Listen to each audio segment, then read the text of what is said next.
Baik, bismillahirrohmanirrohim. Assalamualaikum warahmatullahi wabarakatuh. Selamat bertemu kembali dalam pelajaran bahasa Indonesia. Nah, pada pertemuan kali ini sengaja Bapak membuatkan konten atau video pembelajaran ya, menyampaikan materinya melalui kanal YouTube ini. Nah, dalam bab 6 ini kita mencoba akan belajar secara bersama-sama, yaitu mengapresiasi dan mengkreasi fabel ya. Materi ini sebetulnya ada kaitan dengan cerita fantasi waktu belajar di semester pertama ya. Baiklah, Bapak akan menyampaikan materi pokoknya, yaitu materinya pengertian fabel ya. Jadi kalian semua harus tahu dulu ya, sebelum masuk ke pembuatan fabel atau cerita fabel itu sendiri, kalian harus tahu definisi atau pengertian dari fabel.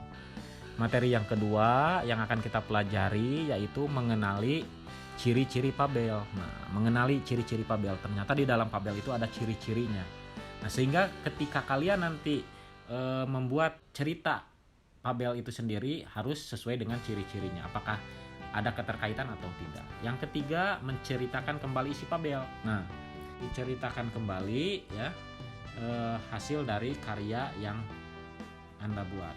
Kemudian yang keempat, materi pokoknya adalah menelaah struktur dan bahasa fabel. Nah, nanti kita akan belajar menelaah struktur bahasa kebahasaan dari fabel itu sendiri. Dan materi pokok yang kelima, yang terakhir, memerankan isi fabel.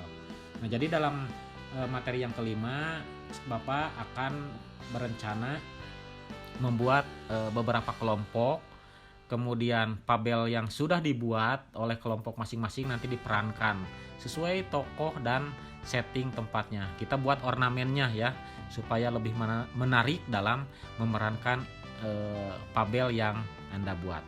Lanjut, Bapak akan menayangkan sebuah video atau tidak jadi videonya, menayangkan gambar-gambarnya ya. Nah, ini gambarnya.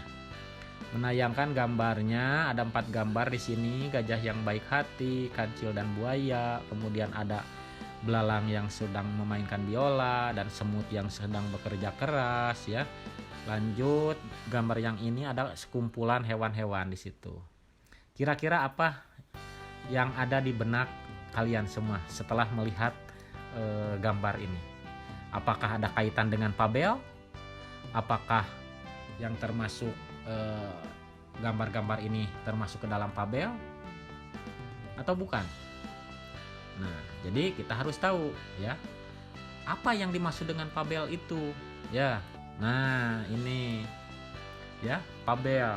Coba ada yang tahu apa yang dimaksud dengan fabel? Nah, ini ada orang yang sedang bingung ya, sedang pusing. Apa fabel itu? Ya, baik, Bapak akan memberikan penjelasan. Fabel, nah ini fabel menurut Kamus Besar Bahasa Indonesia, asal katanya berasal dari bahasa Latin, fabulat ya. Nah, fabulat yang artinya adalah cerita tentang kehidupan binatang yang berperilaku menyerupai manusia. Bapak ulangi, fabel adalah cerita tentang kehidupan binatang yang berperilaku menyerupai manusia. Nah, di bawahnya ada 3 gambar, tolong perhatikan ya. Tolong perhatikan, ada 3 gambar di bawahnya. Ada gambar angsa yang cantik, ada kumpulan hewan-hewan, kemudian ada serigala dengan kelinci ya. Itu. Nah, selain sebelumnya ada gambar-gambar. Nah, berarti kesimpulannya ada keterkaitan. Gambar-gambar yang ditayangkan tadi adalah bagian dari fabel. Ingat, fabel itu adalah cerita tentang kehidupan binatang yang berperilaku seperti manusia. Lanjut. Nah, setelah kita mengetahui definisi fabel, maka ada ciri-ciri fabel itu sendiri. 1, tokohnya seekor binatang. Jelas ya, itu syarat dari fabel. Cirinya adalah seekor binatang. Jadi kan tadi secara definisi adalah cerita binatang atau hewan yang menyerupai seperti manusia misalnya. Dalam arti gaya atau kehidupannya ya. Kemudian ciri Fabel yang kedua terdapat watak tokoh baik dan buruk. Nah ini ya, sama kalau kalian misal nonton sinetron juga ada pelakunya, ada yang baik, ada yang buruk. Nah sama di cerita binatang atau Fabel itu juga ada yang wataknya antagonis, protagonis ya kan gitu ya, watak yang baik dan yang buruk, yang jahat ya dan yang baik. Kemudian ciri yang ketiga, tokoh binatangnya bisa seperti manusia, artinya bisa berbicara kan gitu. Tapi yang menggambarkannya di situ adalah yang merankannya binatang gitu maksudnya. Ciri Fabel yang keempat memiliki cerita sebab akibat. Nah, ini seperti cerita Kancil dengan Siput ya, yang lari balap lari, Kancil meremehkan atau ya menyepelekan si Siput, katanya Siput itu yang lemot, tidak bisa lari, sehingga Kancil merasa jumawa karena memang Kancil itu terkenal cerdik, pandai ya. Tetapi pada kenyataan ketika diajak lari sama Siput, ya Kancil kalah gitu ya. Itulah sebab akibatnya. Yang kelima, ciri Fabel itu menggunakan latar alam. Jelas ya, karena cerita binatang maka latarnya atau setting tempatnya, setting waktunya itu ada di alam, di habitat di mana binatang-binatang ada, seperti di sungai, di hutan, laut dan sebagainya.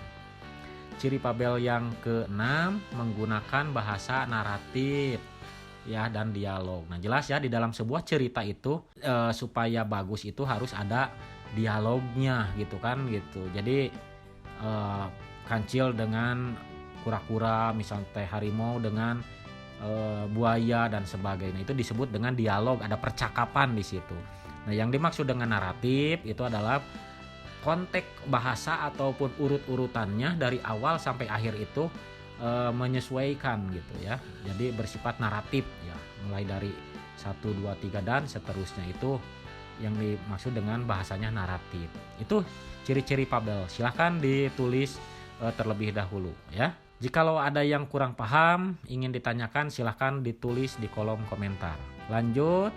Nah, setelah kita belajar tentang ciri-ciri dari Fabel, Bapak akan menyampaikan atau membahas unsur intrinsik Fabel, unsur pembangun yang hadir dari dalam Fabel itu sendiri. Nah, unsur intrinsik yang pertama yaitu tema. Kemudian yang kedua tokoh, yang ketiga penokohan, yang keempat setting atau latar, yang kelima alur, keenam sudut pandang, dan yang terakhir amanat. Nah, Bapak akan bertanya, pernahkah kalian mengenal istilah tema dalam sebuah cerita? Nah, sedikit Bapak akan menjelaskan ya atau mengenalkan, tema itu adalah ide pokok atau gagasan utamanya dalam sebuah cerita. Ingat, tema berbeda dengan judul ya. Kemudian tokoh dalam cerita Fabel ini yaitu aktornya atau pemerannya ya, seperti Kancil, harimau, siput dan yang lainnya. Kemudian penokohan, yang dimaksud dengan penokohan itu adalah watak ya atau sifat dari tokoh itu sendiri. Misalnya ada watak yang baik, yang jahat, yang tidak baik, tidak jahat ya, seperti itu, atau istilahnya antagonis, protagonis, sama seperti di dalam film sinetron yang lainnya pun seperti itu. Kemudian yang dimaksud dengan setting latar itu adalah tempat kejadiannya ya, di mana cerita itu dilaksanakan atau terjadinya, tempatnya misalnya di hutan, di sungai, di laut dan sebagainya. Kemudian alur. Nah, ini alur adalah rangkaian peristiwa atau cerita ya, ada alur maju, alur mundur, alur campuran ya, nanti kita akan bahas lagi di pertemuan berikutnya lebih mendalam tentang alur. Selanjutnya sudut pandang. Apa yang dimaksud dengan sudut pandang itu? Biasanya sudut pandang itu lebih kepada orang yang melihat dari alur cerita tersebut. Yang terakhir amanat ya, jadi pesan yang terkandung dalam Fabel yang Anda buat itu seperti apa ya. Ada amanat di situ. Nah, amanat biasanya ada yang tersirat dan ada yang tersurat. Lanjut. Nah, tadi tentang membahas tentang unsur intrinsik. Sekarang masuk ke jenis-jenis Pabel. Jenis Pabel itu dibagi dua ya. Dilihat dari watak atau latarnya, Pabel alami dan Pabel adaptif. Setting waktunya atau tempatnya berbeda ya. Kalau yang alami sesuai dengan di habitatnya atau di hutan, misalnya di sungai, kalau menceritakan tentang kehidupan di sungai, buaya, ikan dan yang lain-lain. Tapi kalau Pabel adaptif itu pemerannya adalah hewan, binatang, tapi kejadiannya bisa di kantor, bisa di perkotaan lah istilahnya ya, bermain komputer dan sebagainya. Ini hampir sama dengan cerita atau film yang ada untuk anak-anak di film luar negeri lah ya, seperti itu. Jadi ada sekumpulan hewan-hewan tapi fasih dalam memainkan alat-alat teknologi yang canggih. Itu mungkin yang dimaksud dengan contoh dari Pabel adaptif. Kemudian Pabel yang kedua, dilihat dari pesannya, yaitu ada Pabel koda dan Pabel tanpa koda. Nah, jelas Pabel koda itu adalah Pabel yang pesannya ditulis dalam alur cerita itu sendiri. Oh, pesannya seperti ini ditulis ya, muncul di situ. Tapi kalau Pabel tanpa koda, pesan itu hanya bisa dirasakan secara keseluruhan oleh pembaca. Ya, oh ini pesannya mengandung pesan seperti ini, mengandung amanat seperti ini. Nah, itu berarti tanpa koda, tanpa ditulis di dalam skrip atau naskah cerita Pabel yang kalian buat itu sendiri.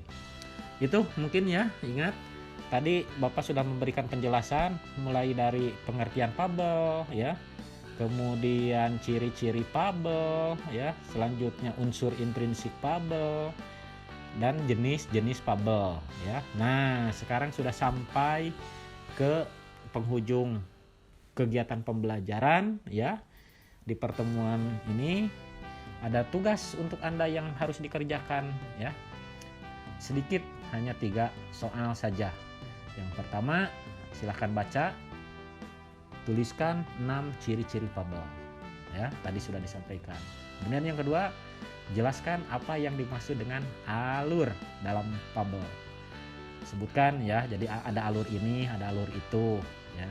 Yang ketiga, nah Anda belajar berkreasi sekarang ya, membuat sebuah cerita binatang atau Pabel ya, minimal 4 paragraf. Silahkan ditulis di dalam buku tugas, nanti dikumpulkan dan akan dinilai oleh Bapak. Itu saja pertemuan kali ini. Terima kasih banyak sudah menyimak, sudah mengikuti kegiatan pembelajaran hari ini. Semoga bermanfaat ilmunya. Jikalau ada yang ingin ditanyakan, silahkan ditulis di kolom komentar. Terima kasih. Assalamualaikum warahmatullahi wabarakatuh.